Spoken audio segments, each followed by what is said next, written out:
ప్రియ విశ్వాసులారా, ఈ శనివారపు వాక్య ధ్యానంలోకి ఆహ్వానం తెలియజేస్తున్నాం. వారమంతా కృప చూపిన దేవుని బట్టి వందనాలు. రేపటి దినం పరిశుద్ధ ఆదివారం రోజున దేవుని సన్నిధిలో దేవుని ఆరాధించడానికి ఈ దినమంతా మనల్ని మనం సిద్ధపరచుకుందాం. ఈ వాక్య ధ్యానంలో ప్రవేశించడానికి గాను ప్రార్థన చేసుకుందాం. కనికరం గల ప్రభువా, ఈ ఉదయకాలం వాక్యం ద్వారా మాతో మాట్లాడమని మా ప్రభు రక్షకుడైన యేసు నామమున ప్రార్థిస్తున్నాం స్వామి. ఆమెన్.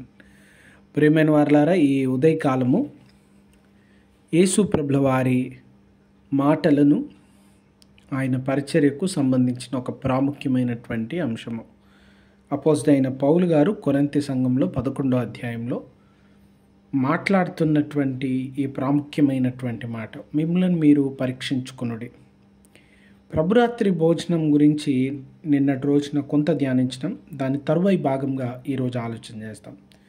పౌలు గారు సంఘానికి యేసు ప్రభుల వారు జరిగించినటువంటి ప్రభుభోజనటువంటి రీతి, ఆయన ఆ దినాన మేడగదిలో యేసు ప్రభు వారితో శిష్యులతో లేడు, కానీ అదే రీతిగా ఉన్నట్లుగా ఇక్కడ తెలియజేస్తున్నారు. కారణం ఆయన చెప్తారు, నేను ప్రభు నుంచి పొందినటువంటిది, నేను ప్రభు దగ్గర నుంచి తెలుసుకున్నటువంటిది, ప్రభు నాకు తెలియజేసినటువంటిది, ప్రభురాత్రి భోజనంలో ఏ రీతిగా పాల్పొందినాను అంటూ తెలియజేస్తూ ఆయన ఒక ప్రాముఖ్యమైనటువంటి విషయాన్ని తెలియజేస్తున్నారు.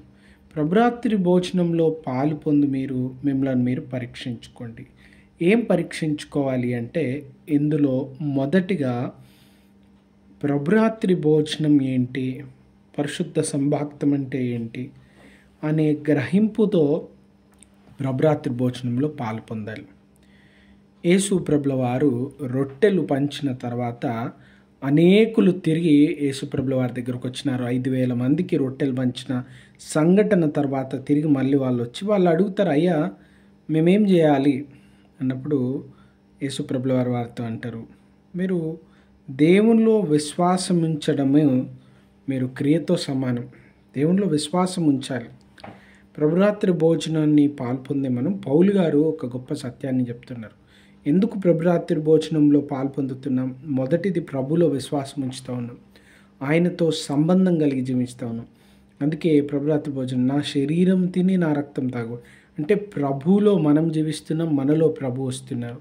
ఒక గొప్ప అన్యోన్యమైనటువంటి సంబంధం, విశ్వాస సంబంధం మన జీవితంలో ఉంది, ఆత్మీయ సంబంధం మన జీవితంలో ఉంది.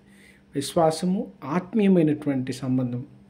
మూడవది, ఆయన రాకడ పర్యంతం ప్రభు యొక్క మరణ పునరుద్ధానములను గురించి మనం ప్రకటిస్తూ ఉన్నాం.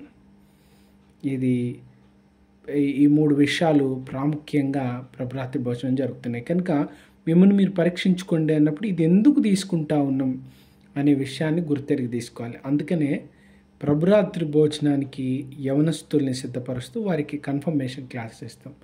ఎందుకు దీన్ని తీసుకుంటా ఉన్నాం, దీని ఉద్దేశము, దీని ఆలోచన, దీని గురించి మనం తెలుసుకోవాలి.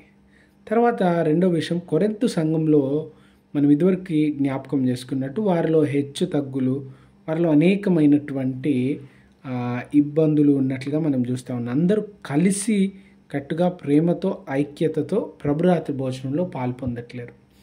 ఒక పాస్టర్ గారు ఒక మాట ఏమని తెలియజేసినారంటే, ఒకసారి వాక్యం చెప్తూ, ఒకవేళ క్రైస్తవేతరులు ఎవరైనా మన సంఘానికి వస్తే వారు మన సంఘాన్ని చూసి చాలా ఆశ్చర్యపోతారు.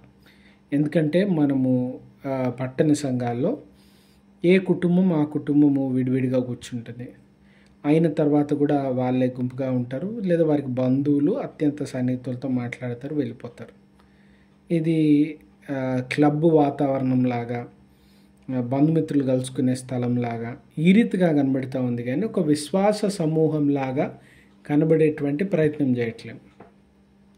సంఘంలో కూడా అనేక కార్యక్రమాలు జరిగినప్పుడు, భోజనం జరిగినప్పుడు మనమే మనకు కావాల్సిన వ్యక్తులతోనే ఎక్కువగా గడుపుతూ ఉంటాం. కానీ సంఘమంతా నా అన్నదమ్ములు, నా అక్కచెల్లెలు, నా తోబుట్టులు అనేటువంటి దృక్పథంతో అందరితో కలిసిపోలేం, అందరితో కలివిడిగా ఉండలేం. అందరినీ చేర్చుకోవడం, అనేకులతో మాట్లాడడం, అనేకుల్ని ప్రేమించడం, అటువంటి మనసు మనకు రావట్లేదు. ప్రభురాత్రి భోజనం దాన్ని జ్ఞాపకం చేస్తూ ఉంది. ప్రభురాత్రి భోజనము ఆ రొట్టెలో ద్రాక్షరసంలో పాలు పుచ్చుకుని మనందరం ప్రభు శరీరంలో ఒకటైపోయినాం, ఆయనలో ఒక్కటిగా మార్చబడ్డాం.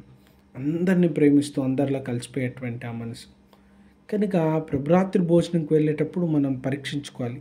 ఇది ఎందుకు తీసుకుంటున్నామో గ్రహిస్తూ ఉన్నామా, దీని తీసుకోవడానికి సరైనటువంటి విధంలో తీసుకుంటా ఉన్నామా లేదా, మనలో ప్రేమ విశ్వాసత కలిగి ఉందా, మనం ప్రభరాత్రి భోజనపు బల్ల దగ్గరికి సమీపిస్తుండగా దేవుని ఉద్దేశాలను ఆయన తలంపులను నెరవేర్చేటువంటి వారపుగా ఉన్నామా, మనల్ని మనం స్వీయ పరీక్ష చేసుకోవాలి. కొరింథీ సంఘంలో అసమానతలు గుర్తించినటువంటి పౌలు గారు దాన్ని హెచ్చరిస్తూ ఈ రీతిగా జీవించాలి. అప్పుడు ప్రభరాత్రి భోజనం నిజంగా ప్రభులో విశ్వాసం ఉంచడం, తోటి విశ్వాసులతో వేడుక సంతోషం, ప్రభువు రాకడ వరకు ఇదిగో మేము ఒక శరీరంగా, ఒక సంఘంగా, ఒక ప్రేమగల విశ్వాస సమూహంగా జీవించడం. మా మధ్యలో తారతమ్యాలు హెచ్చు తగ్గులు లేవు. మేము అన్నదమ్ములము, అక్క చెల్లెలము, మేమొక్కటి అనేటువంటి భావనతో జీవిస్తామని గొప్పగా తెలియజేసే ప్రేమగల సంఘాలుగా మనం ఎదగాలి. అప్పుడు ఎక్కడ ఇద్దరు ముగ్గురు ఏకీభవించి ప్రార్థించుతారో అక్కడ నేను ఉంటా. మీరు ఏది అడిగితే నేను అది చేస్తాను. మీరు పరలోక రాజ్యంలో మీరు కోరినటువంటి మాటలను నెరవేరుస్తాను. మీరు భూమి మీద బంధిస్తే నేను పరలోకంలో బంధిస్తాను, మీరు భూమి మీద విప్పితే నేను పరలోకంలో విప్తా అన్న ప్రభు మాటలు నెరవేరే బలమైన ప్రార్థించేటువంటి విశ్వాసపు సమూహంగా మనం మార్చబడతాం. అటువంటి ఏక మనసు దేవుడు మనలో ప్రతి ఒక్కరికి కలగజేయనుగాక. ఆమెన్. ప్రార్థన. కనికరం గల ప్రభువా, మాతో మాట్లాడినందుకు మీకు వందనాలు తెలియజేస్తూ ఈ ప్రార్థనలో ఏకీభవిస్తున్న ప్రతి బిడ్డను దీవించి వారి అవసరతల అక్కర్లను తీర్చి మేళ్లతో తృప్తిపరచమని, వాక్యానుసారంగా జీవించగలిగినటువంటి కృప నడిపింపు మాలో ప్రతి ఒక్కరికి కలగజేయమని, వాక్య ధ్యానంలో అనేకులకు దీవెనకరంగా మార్చమని మా ప్రభు రక్షకుడైన యేసు పరిశుద్ధ నామం అడిగి వేడుకొంచున్నాం స్వామి. Amen. God bless you all. Have a good day. May God bless you all. దేవుడు మీకు తోడై ఉండి మేళ్లతో దీవెనలతో నింపి మిమ్మల్ని ఆశీర్వదించి కాపాడును గాక. ఆమెన్. God bless you.